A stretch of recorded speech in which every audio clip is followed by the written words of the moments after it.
Qua sono caduti circa una pressione d'acqua di 720 mm ora e unitamente al vento circa 70 km orari e la grandine se vuole può tranquillamente testimoniarla sui tralci, vedere ormai non è rimasto quasi nulla. Una cosa così non l'ho mai vista da quando che ho il monitoraggio dei dati aziendali. Giovanni Busanello mostra i numeri di una nottata da Tregenda, così come certificati dalla centralina meteo professionale installata a presidio dei suoi campi, diversi ettari sul confine tra Salgareda e Noventa di Piave. Questo è quello che è capitato.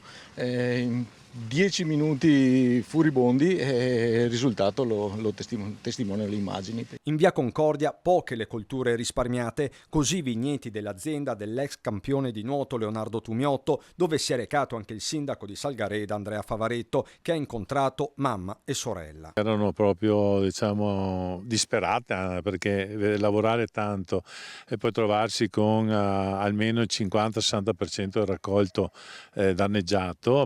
Vedete, questi qui si porteranno oltre ai danni locali, cioè odierni, di questa raccolta di uva di quest'anno, quello che ci sarà, ma tutti i danni successivi nelle annate successive, insomma. Il mix di grandine e vento ha spogliato e distrutto i vigneti, ma non solo. Con il passare delle ore la conta dei danni si aggiorna al rialzo. Anche il mais, ma anche il frumento che si trova qua vicino, anche aziendale mio, praticamente distrutto. Il di sopra, tranciato a livello dove passava il vento, quello lì.